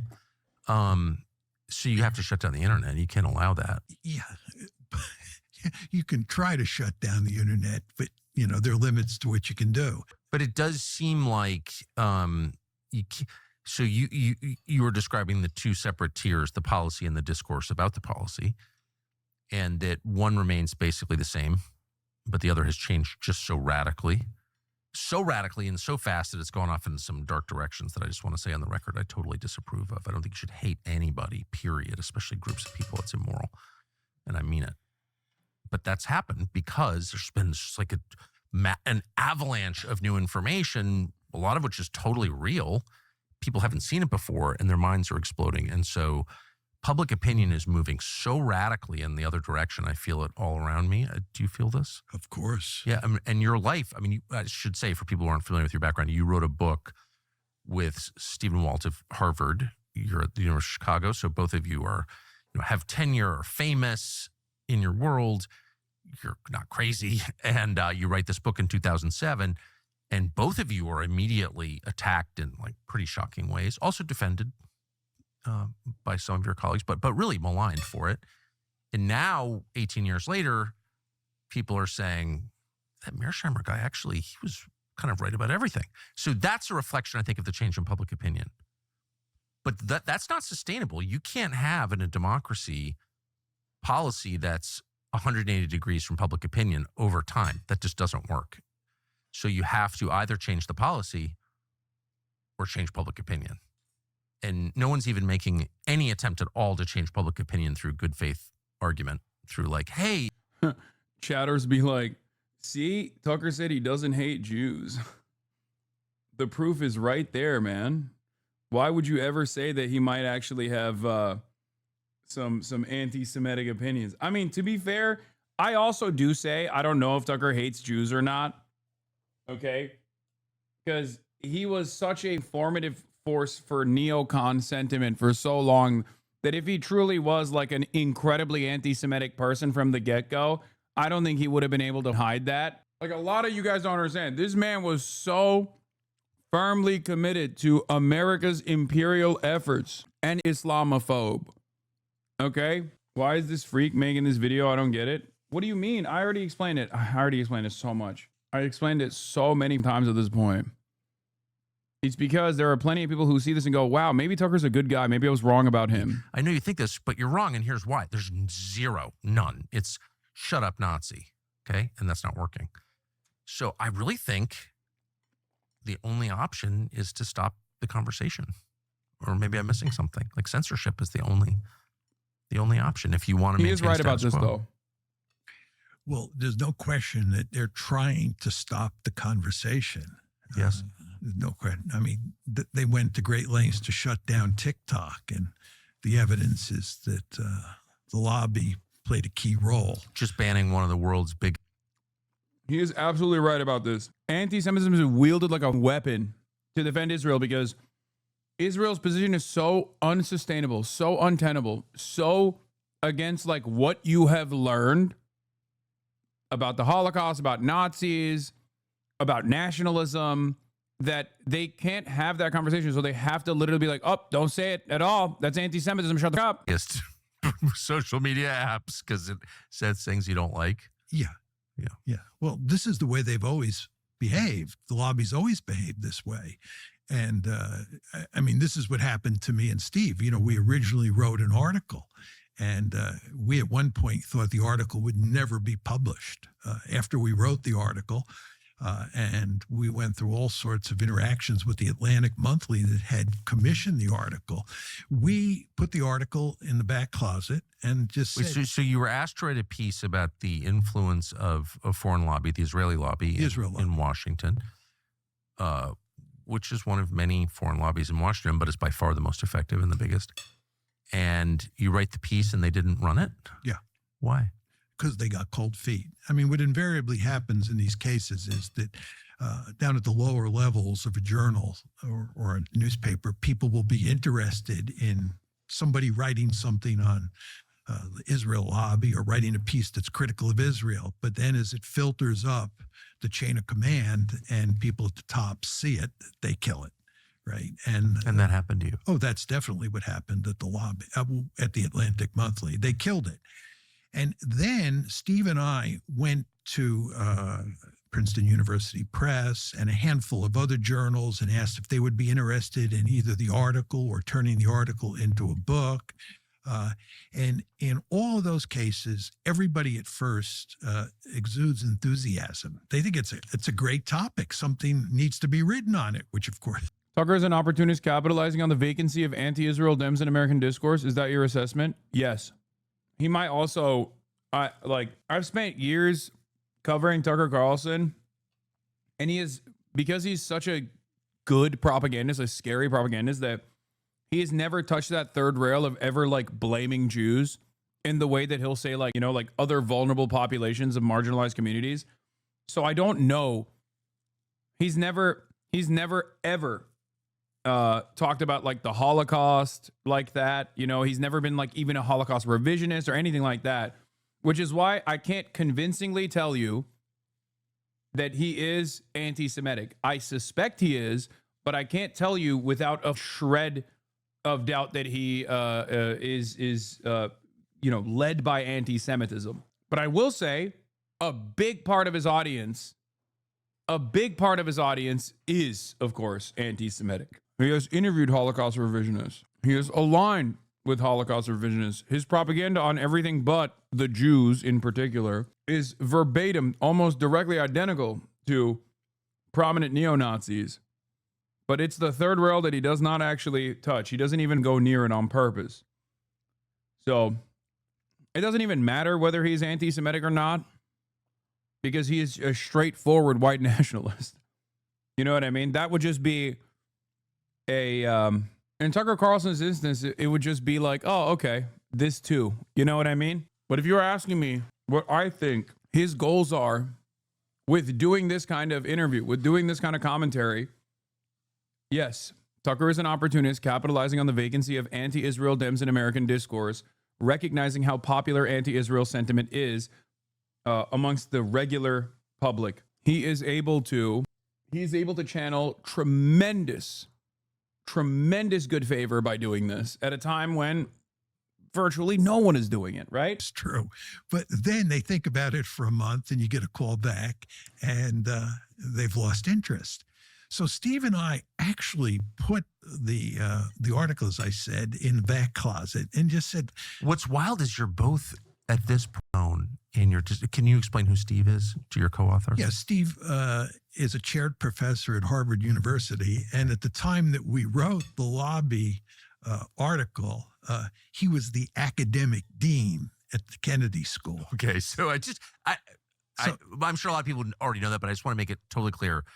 You're not two random guys on the internet who are anti-Semites or something at all. You're some of the most famous people in your field. And you're totally moderate. I don't even know what your politics are, but you're not a political activist at all. No, as I used to like to say, if Adolf Hitler were alive, he would have thrown Steve's wife and his two children in a gas chamber. Exactly. Right? I mean, the idea that we're Dog, you are such a boomer. Oh my God, he is such a boomer, dude. Maybe that's oh my God, dude. Just say your co-author and good friend, tenured professor and dean at the School of Politics is a Jewish person. Just say he's Jewish. You don't have to say that.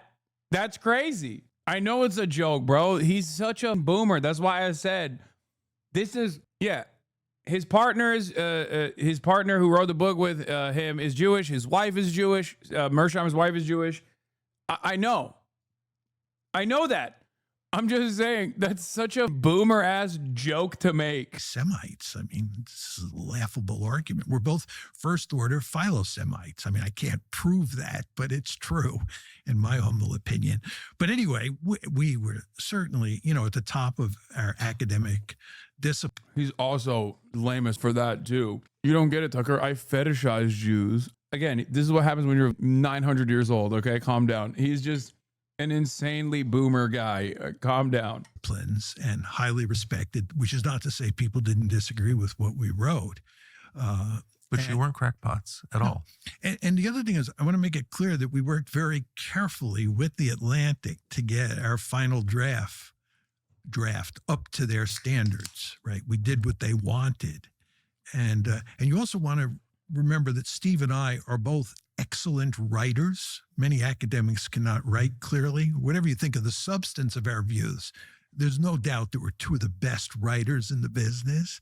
And it's the two of us working with the editors at the lower rungs of the Atlantic Monthly that produced what I thought was an excellent article. But anyway, it was killed there.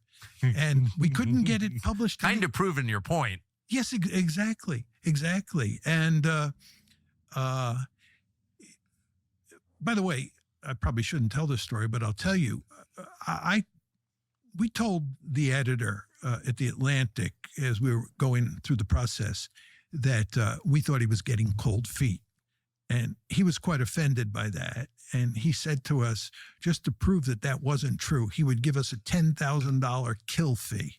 That means if they didn't take the article, they'd give us $10,000.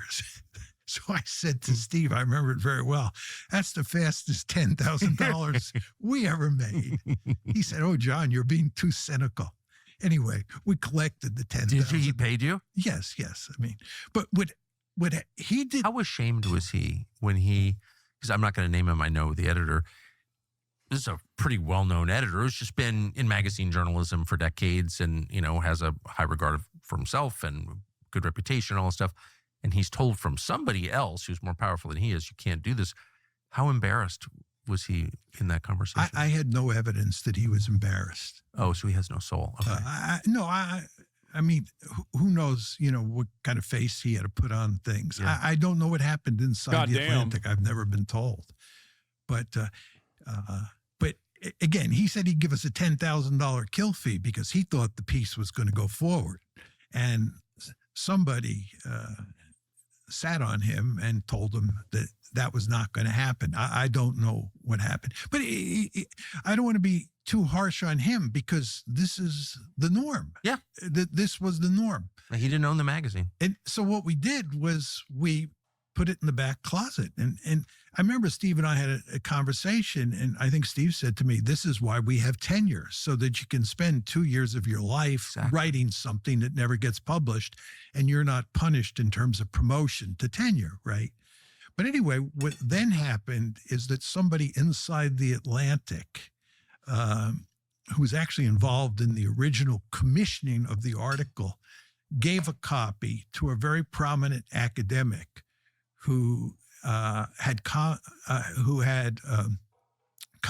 close contacts at the London Review of Books. And that academic, who I knew very well, sent me a note and said that Mary Kay Wilmers, he said, I got a hold of your manuscript. And I sent it to Mary Kay Wilmers at the London Review of Books, and she'd be very interested in publishing it. And so I remember I was in Heidelberg, Germany. I called up Mary Kay, and she published it, thankfully. It was like a bomb. It was like a bomb went off. I'll remember that. I remember that so vividly. So the piece. This is his book about the APAC, the lobby, the book that he wrote. Atlantic comes out in the London Review of Books. What's the thesis of the piece, if you could just sum it up for people who didn't read it? Well, the argument basically has 4 parts to it. The first says that the United States has this special relationship with Israel. It's unparalleled in history. We give Israel unconditional support, huge amounts of military and economic aid. That's the first part. Then the second part says it's not for strategic reasons that we do this. Then the third part is can you explain what that means? It's not in the American national interest. In other words, from a geopolitical point of view, right? Because Israel and the United States sometimes have different interests, it makes no sense to support Israel unconditionally. We should support Israel when its interests reflect our interests, but otherwise not. but that's not the case. So that's another way of saying what we're doing is not in our strategic interest. Okay. Third part is it's not in. Dog, what, like, I'm sorry, but this actually goes against JCPOA, the Iran denuclearization agreement. Like, that was a real difference in methods between the United States of America's interests and Israel's interests. Israel wants to destroy Iran and destabilize Iran and maybe even bring America into this like endless bloodshed so that there is no regional actor that could ever defy the greater Israeli project. America had a different opinion. Israel still tried it, by the way. They still went through the same route, the networks of influence. I mean, Benjamin Netanyahu literally was invited to speak against Barack Obama in Congress. And all of our dipshit Congress members went there and gave him a standing ovation. But to say that like American foreign policy at that point was not diametrically opposed to what Israel wanted to do in the short term, or that America was not guiding its own Middle East foreign policy at that point is wrong. He's explained that even when these interests clearly don't align, we are not indicting and critiquing Israel. Israel sabotaged those talks in that agreement, and American support for Israel never waned. Yes, that is true. But ultimately, that is a big divergence from what Israel immediately wanted to do versus what America wanted to do. Ultimately, their interests still align, which is not letting Iran have a nuclear weapon, okay? America doesn't want Iran to have a nuke. Israel doesn't want Iran to have a nuke. America doesn't want Iran to have a nuke and was willing to entertain the peaceful solution, the successful solution, mind you. That's what Obama did. Israel did not like that. Israel aggressively campaigned against it. America did nothing when Israel did that. But ultimately, we were still holding on to the wheel of the car. Donald Trump came in and said that YOLO and gave Israel the driver's seat. And Joe Biden never turned around and changed that trajectory. In our moral interest, because when you look at what the Israelis are doing to the Palestinians, this violates basic American precepts, liberal precepts, right? So from a moral point of view, what's happening in Israel doesn't make sense. So then the fourth part deals with the question of why we do this. Right. Fair, right? If we fair don't, question. Right. If we don't do it for strategic reasons, Right. we don't do it for moral reasons, why do we do it? And the answer is the lobby. So that's the story, the lobby. And the lobby is a very large, complex, informal organization of which AIPAC is a part, but not the total. Absolutely. And then you describe how that works. Yeah, it's very important to emphasize it's a loose coalition of individuals and organizations like AIPAC, the Anti-Defamation League, and so forth and so on, that work overtime to support Israel, loosely coordinated. I think your description was right on the money. Very important to understand, it is not a Jewish lobby. And it is not a Jewish lobby because many Jews don't care much about Israel, and many Jews are opposed to what Israel or the Israel lobby is doing.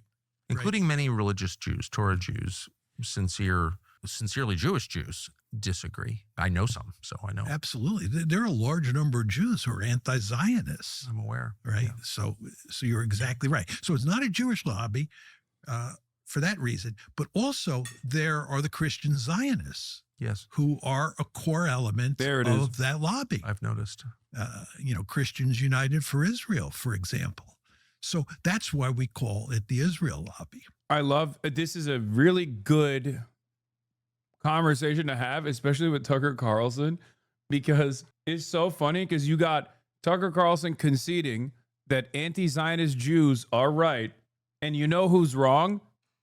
Omega Christian evangelicals.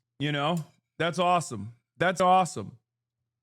Man, I'm an insincere Jew. I was born in New York. This guy is stealing all your points bar for bar. That guy wrote the points, brother. What are you talking about? What's this guy's channel, bro? He seems to be stealing your talking points, dude. Content creator, bro. I don't understand. Don't let him get away with this, dude. And what explains the enthusiasm of Christian groups for policies that kill Christians in the Middle East? Well, they have this belief that until Israel controls all of greater Israel, right, it gets back all the territory that is rightfully theirs, you won't have the second coming. So they are deeply committed, these Christian Zionists, to supporting Israel's conquests and supporting Israeli expansion for religious reasons. And are there defined borders that, when reached, will trigger the second? How can he be this informed and not understand that American interests are the interests of the ruling class and not his hypothetical realpolitik needs of the American state? Because he loves America.